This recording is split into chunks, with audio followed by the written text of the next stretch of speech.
Om Sahana Vavatu Sahanau Bhunaktu Sahaviryam Karavavahai Tejasvinavadhitamastu ma vidvishavahai. Om Shanti Shanti Shanti. We have been looking at the section on bhakti in the 9th chapter. The 9th chapter is very similar to the 7th chapter. If there is a difference, it is both of them are talking about unfolding Ishvara. The 7th chapter focuses on apara prakriti, and the 9th chapter focuses on para prakriti. This being said, the other thing we need to remember is that whenever there is the subject matter of Bhagavan,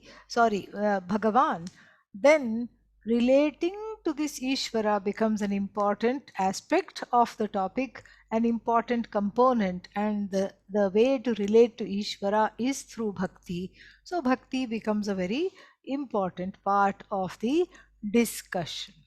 So, this is what we have been seeing, the various kinds of bhaktis, and focusing primarily on Aneka Rupa or Vishwato Mukha Bhakti.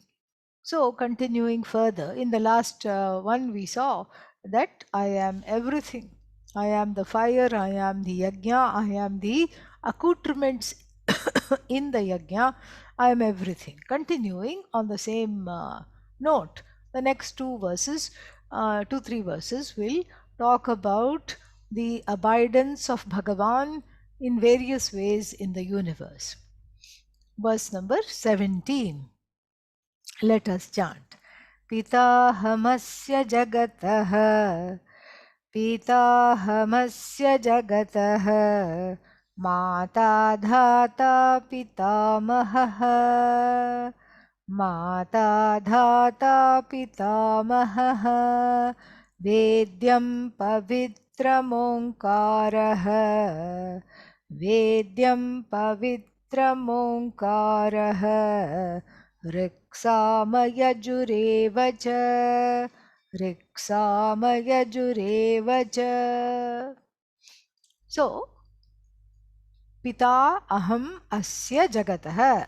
Asya jagatah aham Pita. I am the father of the universe. Oh, Bhagavan is the father. Then who is the mother? Mata also I am. I am both Mata and Pita. Oh, that means you had other matas and pitas. You had, so mother had a mother, father had a father. So who are they?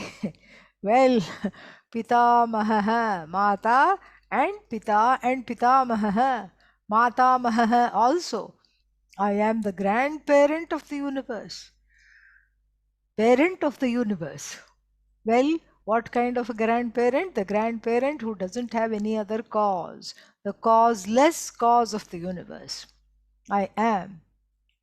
And then dhata. Dhata means the dispenser of karma phalas, the one who sustains the jagat by giving karma phalas. So then, and I am the one to be known, Vedyam. The same word, Vedyam, that which is worthy of being known, in the 13th chapter will make an appearance as Jneyam. Jneyam yattat pravakshyami. The Lord is going to say in the 13th chapter, same thing, Vedyam. I am the one to be known. Why? Knowing me, there is nothing more to be known. Why? Because I am everything, as we are seeing. Since I am everything, there is nothing more to be known other than me. There is nothing more to be known, nothing more to be gained. Why? Because I am the truth of everything. Being everything, if you know me, then you know everything. If you try to know one thing in the universe separately, then there are many things remaining to be known. Because every single thing in the universe constitutes the apara.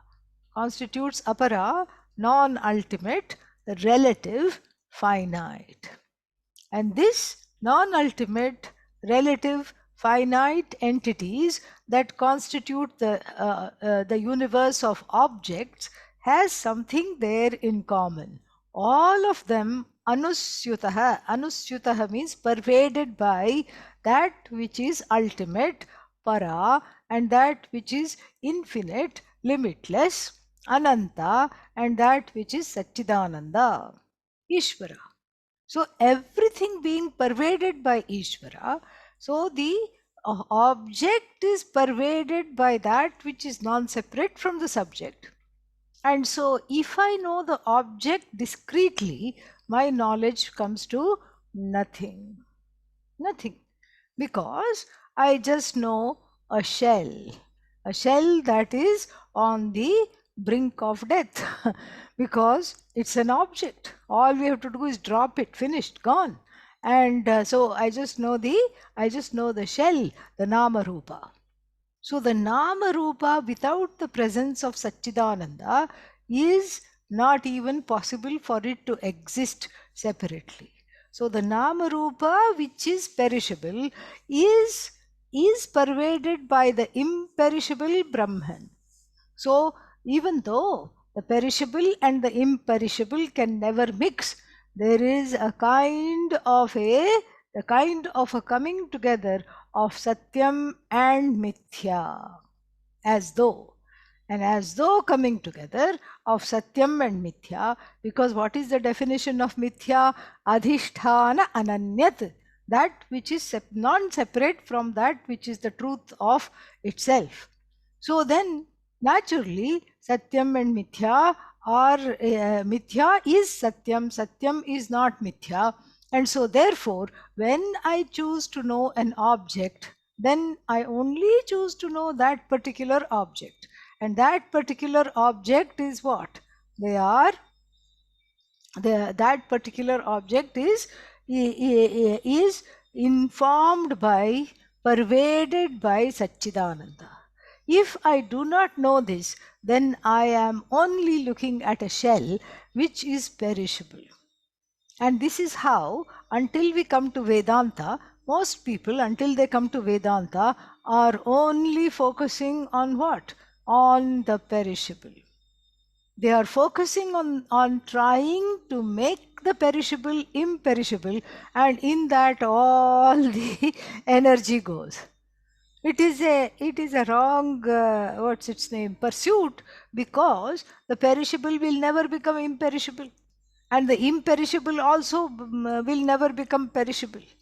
And so it is just like rolling a boulder up the hill all night. There was one character in the Greek mythology. What was his name?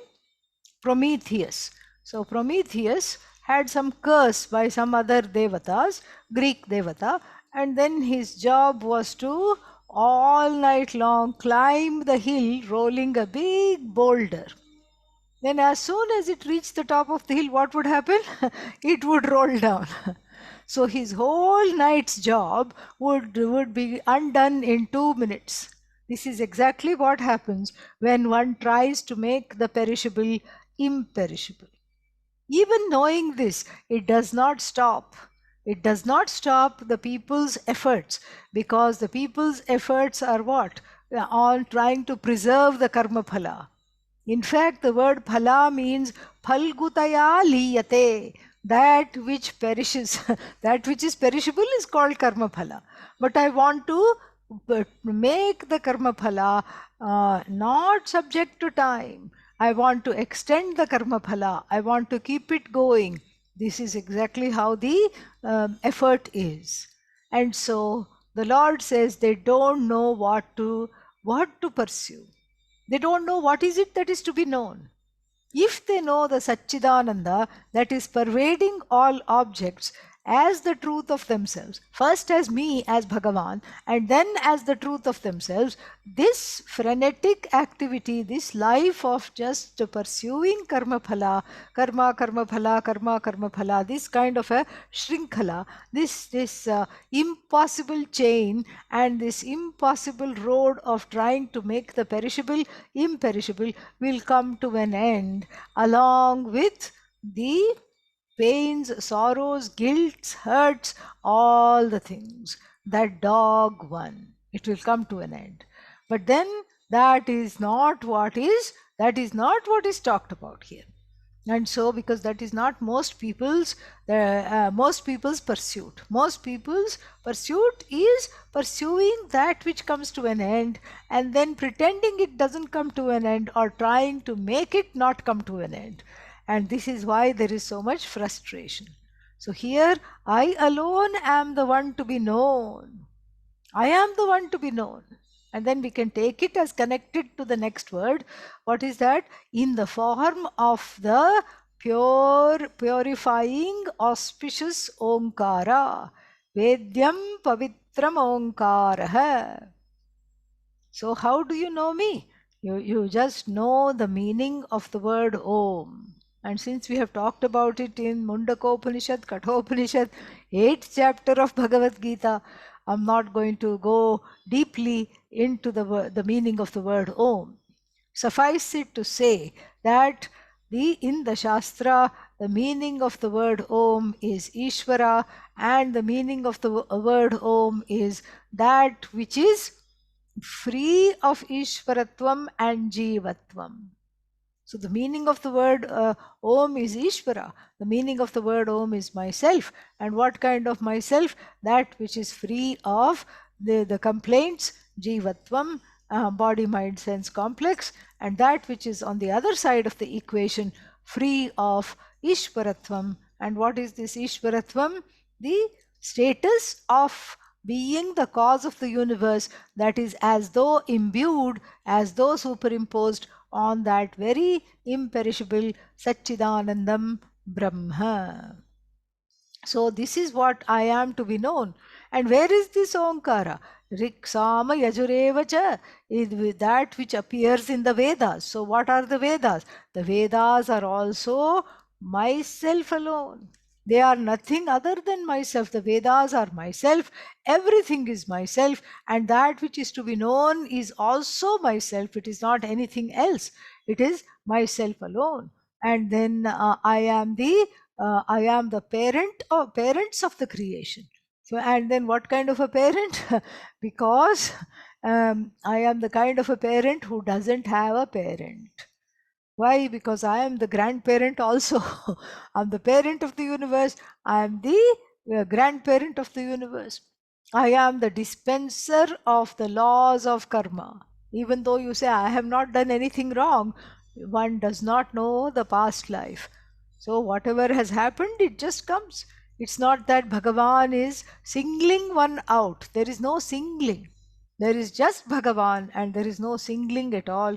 And since the singling is not there, it is just a law, a universal law, which is in fact the manifestation of Bhagavan. And so therefore, this is the gist of the verse. So I am the Omkara, the crux of all the Vedas, and I am the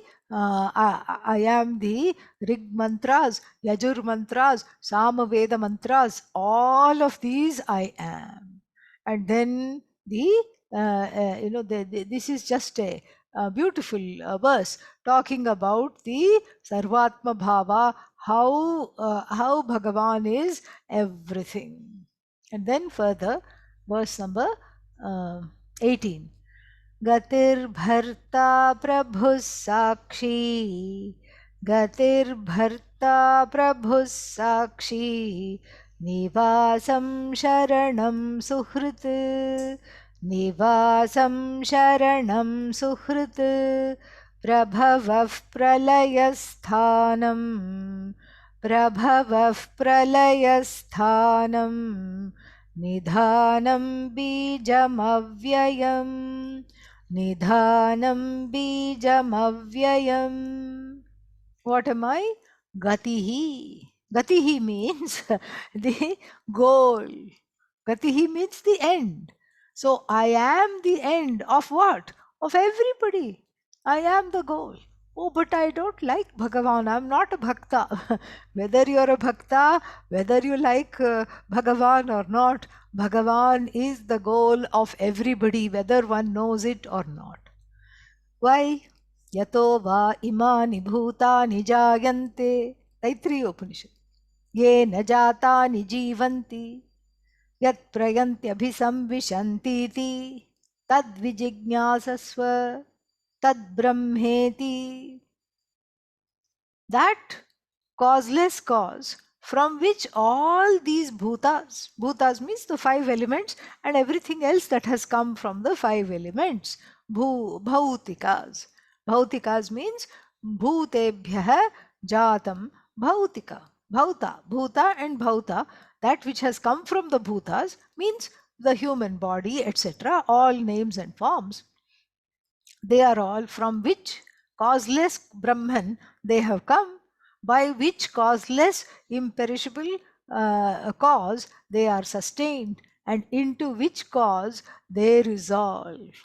That means what? That means Bhagavan is the end of everybody. Bhagavan is the goal, the end of everybody. And then Bharta. Bharta means sustainer. So Gatihi, resolver, Bharta, sustainer. Sustainer means as the Jagat is in a manifest form, it has to run. You cannot say that Bhagavan made the Jagat and then left to go and sit in some heaven, or Shiva went into a state of meditation. No, there is an active running of the Jagat that is happening. We are not, we take it for granted. We take it for granted that the sun will rise. We take it for granted that the water will keep flowing in the form of rivers in an unending supply. We take so many things for granted. We take it for granted that when we eat something, it will go through the correct pipe and then it will get digested also. We take so many things for granted. And then we take it for granted that even without our effort, the prana goes in and out as long as the life is supposed to be there. We take that for granted. We take eating, drinking, sleeping, going, coming, and we take walking for granted. And that means what? We take the force of gravity, the gravitational force, we take it for granted. We don't gingerly step. Oh my God, if I step here, I will be just plummeted and be floating around somewhere in the universe. No, because all this is predictable. And this is how the universe is run, through various set of intricate laws. And these laws are not mandates of Ishvara, they are manifestation of Ishvara. That's why we have devatas at every level. Adhyatmika, we have devatas. We have devatas which are the presiding deities of our own ears, of our eyes, of our sense organs, of our hands, of our legs. Then we have presiding deities who are Ishvara in the form of the bhutas. So Adhibhautikas. Adhibhautika Ishvara in the form of Vayu, sun, moon, all these things which surround us. Prithvi, Vayu, Akasha, all these are also devatas. Then we have Bhagavan that connects the devatas centered on this body, mind, sense complex. There is a connection to the bhautikas. There is a connection with my own prana, which is going in and out, and the surrounding Vayu. The prana draws its being from the Vayu, and then back to the Vayu the prana goes, resolves in the Vayu. So there is a connection. And what is that connection? That connection also is Ishvara in the form of Adhidaivika. So in this way, we have a very sophisticated and intricate understanding of Bhagavan as Bharta, the one who sustains. Sustains what? Everything. Starting with this, and it is very clear that this body, mind, sense complex is sustained by Bhagavan. So sustained by Bhagavan, the sustainer, and then Prabhuhu, Prakarshena Bhavati Prabhuhu, the one that is does not have a cause, the causeless cause, Swayambhu, Prabhu, all these are names for Bhagavan. Swayambhu, Swayam Bhavati, that which does not have parents, that which originates by itself. Originates even is a wrong word, but because there is no origin, but that which is by itself. Prabhuhu prakarshena bhavati, vibhuhu vividham bhavati, is manifest in many, many forms. And so, like this, here the word Prabhu means the one who is the associated, the form of Bhagavan, function of Bhagavan associated with the creator of the universe. So the creator of the universe is Prabhu. So here usually we have creator, sustainer, resolver. Here the order is flipped a little bit, switched. So first Gatihi, then the resolver, Bharta, sustainer, and finally Prabhu. How do I know this Prabhu? What is this? How does this? So I'm far away from this Prabhu. I'm far away from this Bhagavan as Bharta, Bhagavan as Gatihi. I don't know where they are. No, you know where they are because that Bhagavan is in the form of you as the witness, Sakshi. You are the Sakshi. You are the Sakshi of what? Of everything. You are the Sakshi of this universe coming into being as the witness consciousness, and you are the Sakshi of the universe being sustained. And even when the universe goes into Pralaya, you will not, you may not have anything to witness, but the Sakshi here is the illumining consciousness. Even though there is nothing to witness, you still remain as the illumining consciousness. When there is nothing to illumine, you illumine that also, that there is nothing to illumine. So then this witness, which is the witness of the presence and the absence of something, that is the Sakshi. And here it's a name for Bhagavan, it's a name for you, it's a baby Mahavakya right in the 18th verse. Gatir Bharta Prabhus Sakshi. Sakshi is a very beautiful word. So you are the witness. And what kind of a witness? The illumining consciousness. It's not an act. Witnessing here is not an act. It's more in the form of a self-lit illumining consciousness. And then the next word, who am I? Bhagavan says, I am Nivasaha. Everything, that I am the abode of the whole Jagat. Like Lord Ganesha with a big belly, the big bellied Lord stands for the one who carries the whole Jagat in their belly. So everything is quote unquote in me. Matsthani sarva bhutani. Nacha aham teshu avasthitah. I am not in them.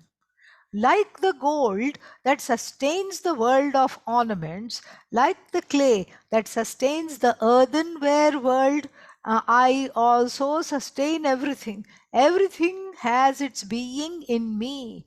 Nivasam. I am the Nivasa of everything. And then what else I am? Sharanam. Sharanam means I am the ultimate refuge. You want something, you go here, you go there, you ask this one, you ask that one, everybody says no, and then finally you come to the altar of surrender and ask there, because that is the ultimate and final refuge. A refuge that will definitely give something. Even if it doesn't give what you want or what you're asking for, it will give a certain kind of self-growth to not ask for that thing. That is itself receiving something. It will give solace. Prayer always gives solace. Prayer is not about getting what one wants. Prayer is about solace. Prayer is about relationship relating to Bhagavan. Prayer is about surrender. And even if you don't get what you want right now through prayer, later on it will definitely fructify in the form of some kind of a comfortable situation. So I am the Sharanam. And here one recalls all the beings for whom Bhagavan is the abode, ultimate, ultimate Sharanam, ultimate Sharanagati. Like Gajendra, the elephant that was caught by a crocodile, trumpeted Mahavishnu's name, and Mahavishnu came immediately. And he came in such a hurry, it is said, that he came without his chakra, gada. He didn't bring any of his accoutrements to take care of the crocodile. Goddess Lakshmi had to courier them. And that is how FedEx was born. Goddess Lakshmi had to courier them because he just arrived there because of the force of the call of this elephant. So that is the kind of Sharanam. I am the refuge. And finally what? Suhrit. Suhrit means the one who is more than a friend. More than a friend means what? More than a friend means we have many words for friend. Suhrit, mitram, sakha. Sakha is somebody you can have fun with, and you who joins you on your hobbies and escapades. Then Mitram is the one who is loyal to you. Why? Because you are loyal to them. Whereas Suhrit literally means good hearted, meaning the one who is a well wisher, even though you may speak badly of them, they are impartial and always with you. They are impartial well wishers. And this we saw in the 6th chapter. The word Suhrit has come. Suhrin Mitra, Mitra Udasina, Madhyasthadveshya Bandhushu. We saw this verse. So there also Suhrit came. So Bhagavan is Suhrit, not asking anything in return, always your well wisher. Then the next 3 words are again repeating the first 3 words. Gatihi Bharta Prabhu, and here Prabhava, the order is changed. Prabhavaha, Aham Prabhavaha, I am the origin of all beings. Aham Pralayaha, I am the liquefier of all names and forms. Sthanam, I am the sustainer. I am the sustainer of everything. And then Nidhanam. Sthanam also means I support the whole universe with my presence. Nidhanam. Nidhanam means what? Nidhanam means I'm the repository of the whole universe. Nidhanam means all those unmanifest things that are going to be discovered. Suddenly we'll read a paper or read in the news that a new species has been discovered somewhere underwater. Deep sea life, new species. Now, where was this species up till now? So, 2 possibilities are there. Either it was there and I didn't see it, I don't know it, or it is definitely a new species that has just originated. So, if it is a new species that has originated that wasn't there before, then what? Then we say that it has come suddenly. It can't come suddenly. It must have been there where? In an unmanifest form. Where? This as Bhagavan in the form of Nidhanam, the repository of unmanifest things. And sometimes the life forms go extinct, like the dodo bird. The dodo bird was a flightless bird, could not fly away very quickly, could not go very far, and was unfortunately very trusting, they say, and because of that it was eaten up. It was eaten up out of existence. So the dodo bird that has got extinct is one example, because the memory and the knowledge of the dodo bird remains with Bhagavan, ready to be resuscitated as and when and if Bhagavan wills. So, like this, many things that have gone into extinction come back. How? Because I am the Nidhanam. And connected with this word is Bijam. Bijam. Nidhanam means repository of everything, the source. Bijam means I am the seed of the Jagat. Again, I am the when the pralaya takes place, the Jagat is in a seed form. And then again, when the pralaya takes place in the individual on the micro level, this consciousness and everything, the mind, the mind, the buddhi, etc., the consciousness pervades. And then in this consciousness, in again within apostrophes, in this consciousness, the bija of waking up resides. The bija means the seed. The mind goes into a causal seed form. Buddhi goes into the causal seed form. Only the general knowledge remains. What is the general knowledge? Aham asmi. But that asmi cannot come out because there is no there is no mind and buddhi for it to declare itself. So the general knowledge I know remains. But what is it that I know in sleep? I know that I don't know anything. That general knowledge remains on the micro level. And so I am the seed that supports the universe, from which the whole universe arises. And in between, when there is a pralaya, when there is from which, when there is no creation, then I am in the seed form.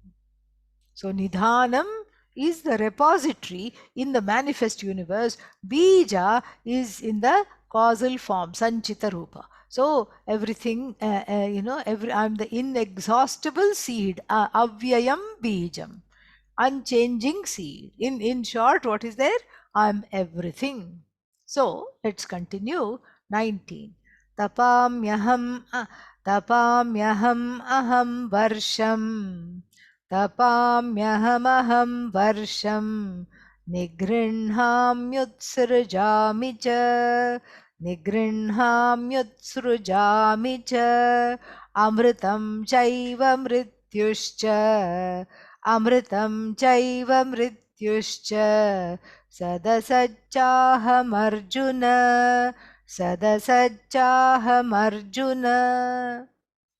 Tapami aham. Tapami means I heat up. How? As Surya Bhagavan. As Bhagavan in the form of Surya, I heat up the whole universe. Better than an electric stove, better than anything. Tapami aham. I heat up the entire universe of names and forms. Because of me, I am the original heat from which electricity, gas stoves, and everything, fire, etc., has come. I am the original heat in the form of Surya Devata, and then from me alone fire has come, and then this is the I am the original fire from which all the local fires in the form of wood fire, gas fire, etc., has arisen. Tapami. And I drive away the cold winters, and I heat up everything. And that's why you have solar. Now it is a big thing. Solar cooking, because we don't want to depend on coal. We don't want to depend on all kinds of energy which is exhaustible. That's why the sun is an inexhaustible source of energy, at least for many more million years. And so therefore now the solar heating is big. So you have solar panels to catch this tapa, and then convert it into energy. You can run computers, you can run the lights and fans in the house, and then you can run many things. And then that is what it is. This is I am Bhagavan in this form. And then what do I do? Tapami aham, and then there are two ahams. Aham varsham nigrinhami utsrijami cha. I nigrinhami, contract the rains, and then utsrijami, release the rains. Varsha means rains. Varsham nigrinhami, I contract, I stop the rains, and then I give an abundance of rain as and when is needed. What do you mean as and when is needed? According to the laws of the universe. According to the laws. And according to the collective karma phala of the jivas. If there is supposed to be a deluge and I am supposed to wade through the water for so many weeks and encounter difficulty, find difficulty in getting drinking water, and then having to repair, evacuate to a safe place, that means I'm not the only one. Many people in that area have had to do that. It is a form of collective karma. That is why the rains are in overabundance. In certain areas, the rains have not been released by Bhagavan. And so there they are crying. The earth is drying. And that is also a certain kind of karma phala. And so I take back the rains and release the rains depending upon the karma phala of the jivas. I'm just the giver of karma phala, collective and individual. But if we are talking of a collective phenomenon like rains, it definitely indicates collective karma. So tapami aham varsham nigrinhami utsrijami cha. Also nigrinhami, we can take it as I evaporate the waters and suck the oceans to make the rain. Nigrinhami, I collect the waters and then release them. That also we can do that. And then what am I? Amritam chaiva mrityuscha. I am both immortality and mortality. How can one thing be both immortality and mortality? So here we have to look at the meaning properly. Amritam here is the knowledge of oneself as limitless. Satchidananda Jnanam. Atma Jnanam is Amritam. And then that is what I am. When am I mrityu? when I am mortal, when I am mortal, I am that. Mrityu means ajnanam. So I am both jnanam and ajnanam in the beings, because what am I? I'm not opposed to, I am the ontologically speaking that paravidya, that param jnanam which is not opposed to ajnanam. That is why I can say, that is why one can say, I have self-ignorance, one can say, and come in the search of ashram, guru, etc. So, amritam chaiva mrityuscha. I am amritam, I am mrityu. And so I am that which kills people. What is that? Not Lord Yama. Ajnanam is the killer. That which kills people out of sheer despondency. That is what is the Ajnanam is the destroyer of people because of sorrow, because of hopelessness, because of people being identified as a result of Ajnanam with their finitude, thinking that they are finite. That is what is the biggest killer of people. And then what? As though destroying the people, the Ajnanam destroys people. That's why it is called Mrityu. Whereas in the form of self-knowledge, I bless people with immortality. I bless people with immortality, and so that immortality, not on the level of the body, mind, sense complex, but by understanding that even though I am as though living in a finite body, finite mind, I am the infinite. I come to know grief. And then finally, what? Sadasachaham Arjuna. Oh Arjuna, I am Sat. Sat here means manifest. Asat means unmanifest. All the manifest universe, I alone am. I am the manifest universe. And then, well, what about the unmanifest? Unmanifest also I am. A physical body, manifest. Subtle body and causal body, unmanifest. So, subtle body, causal body on the individual level, I am unmanifest. Physical body also, I am. So this up till the 19th verse concludes the topic of bhakti, Vishwarupa bhakti, Aneka Rupa bhakti, which has been highlighted by encouraging us to see Bhagavan in various forms. And now there is a topic change. From the 20th to the 29th verse, we have another topic. And what is that topic? The two other types of bhaktis are going to talk about. Nothing to do with Ekarupa, Anekarupa. That is a different categorization. Here there is a different categorization based on what you want from the prayers. So there are two types of bhaktis here, which are what? Sakama bhakti and Nishkama bhakti. Sakama bhakti means the bhakti that directs me to pray for objects in the material world.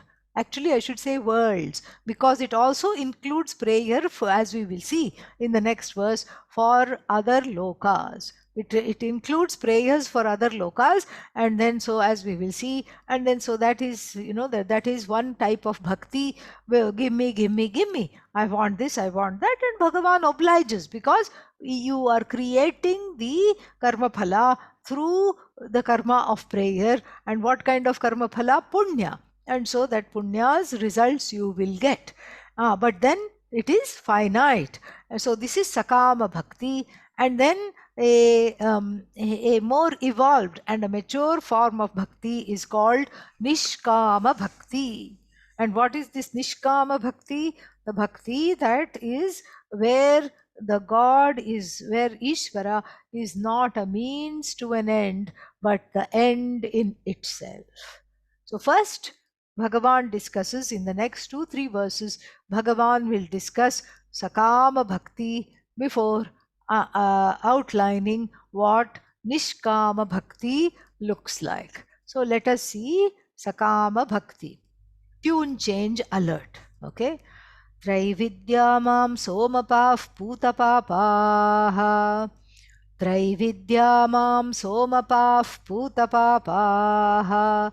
यज्ञैरिष्ट्वा स्वर्गतिं प्रार्थयन्ते यज्ञैरिष्ट्वा स्वर्गतिं प्रार्थयन्ते ते पुण्यमासाद्य सुरेन्द्रलोकम् ते पुण्यमासाद्य सुरेन्द्रलोकम् अश्नन्ति दिव्यान् दिवि देवभोगान् अश्नन्ति दिव्यान् दिवि देवभोगान्. So, who are these people in the 20th verse? These are Trivedis. Traividya. Traividyaha. Meaning they have studied the three Vedas. Not the Upanishads, but the Vedas they have studied. They have studied the Vedas, but not the Upanishads that come at the end of those Vedas. These are Trivedis, highly erudite. And they also have the knowledge of how to press soma juice, some kind of a extinct plant now, but abundantly mentioned in the Vedic rituals as an intoxicant that was to be offered to the fire, and a little bit was to be drunk at the end as a prasada. Not other times you could not drink soma juice, it would just be part of the ritual. And so it would be sipped, not drunk. And so then it would be sipped, a little bit of it would be sipped as prasada.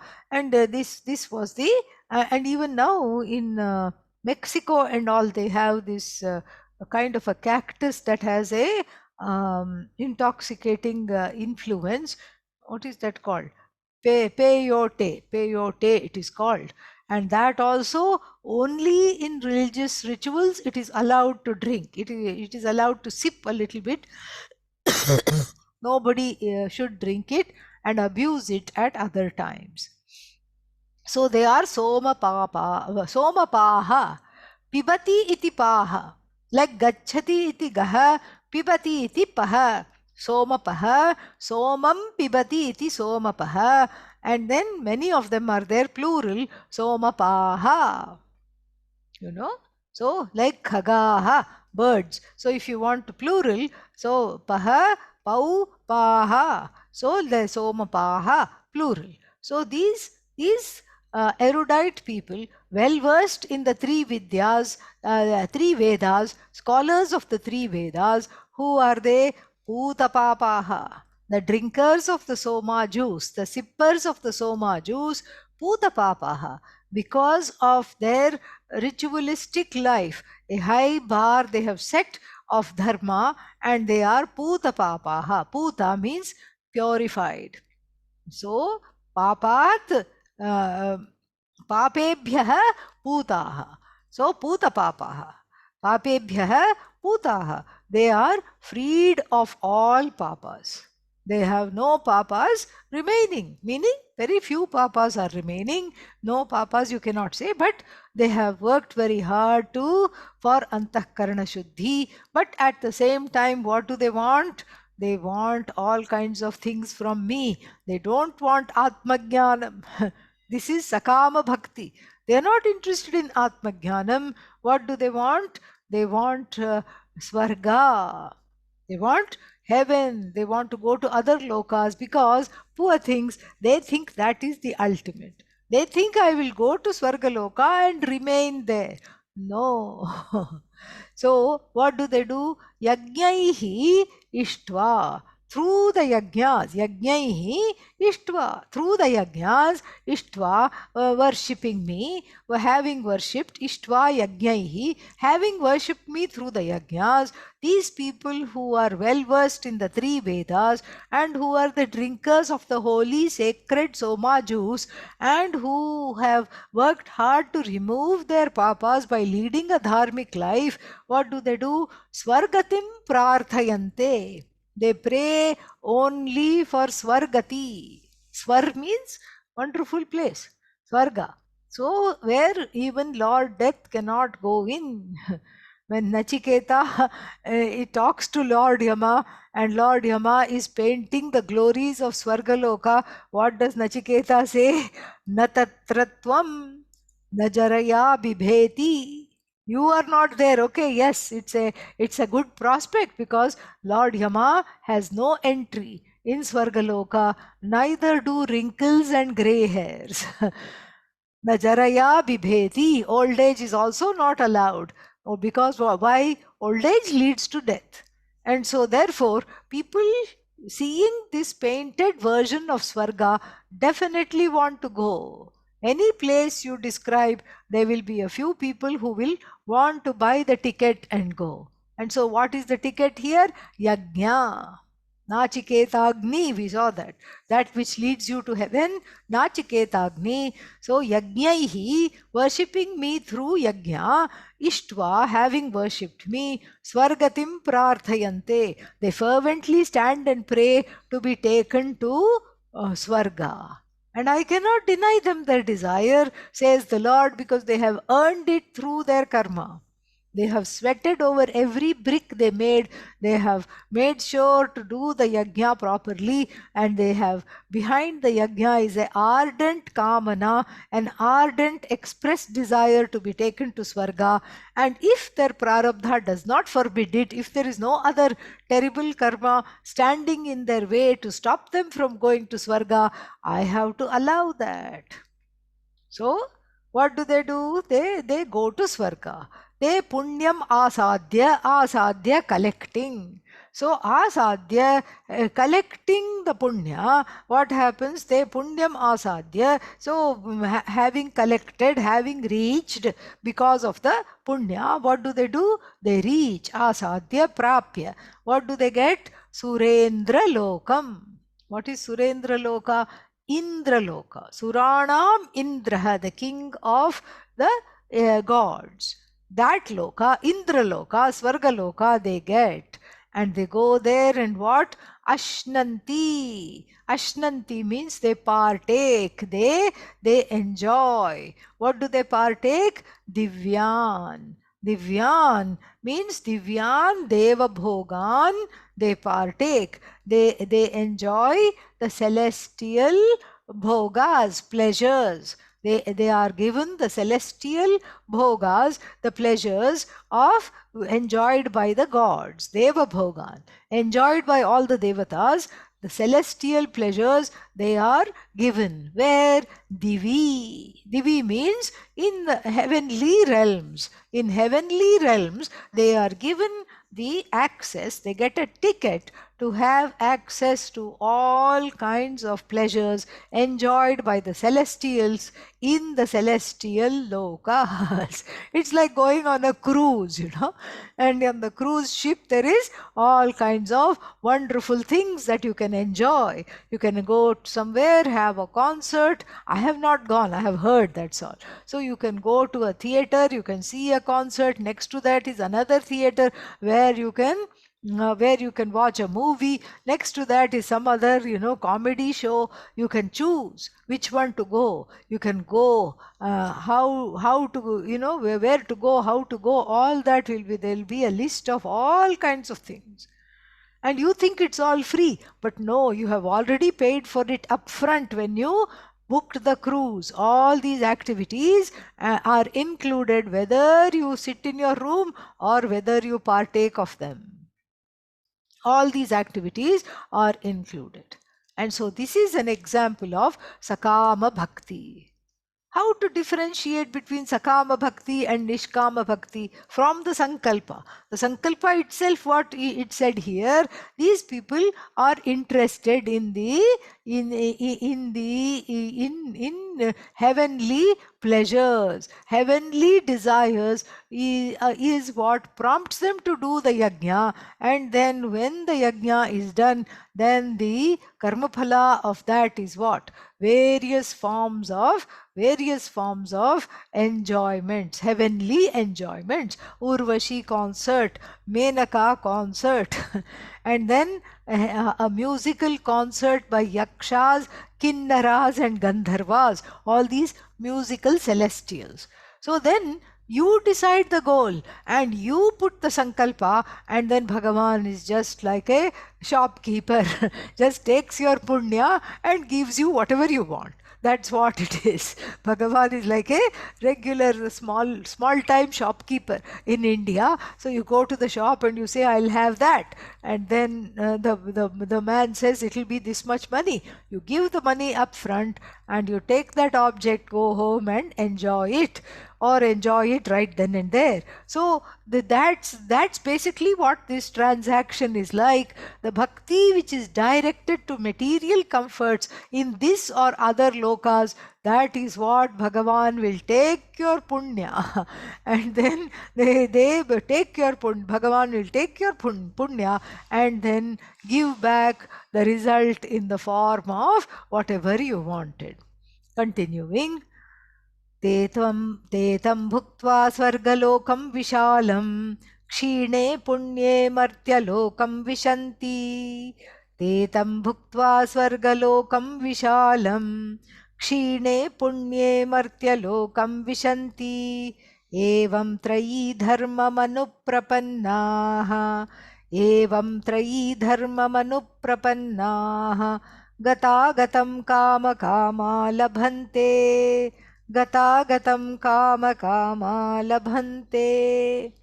Even though these people were praised in the last verse as the Putapapaha and as prayerful, as erudite in the three Vedas, and as worshippers of Bhagavan, here the limitations of this worship are pointed out. Even this form of worship has limitations. What are they? Te tam bhuktva, having enjoyed what? Vishalam Svargalokam, the vast expanses of heaven. Kshine punye, when the money runs out. What is the money here that took you to heaven?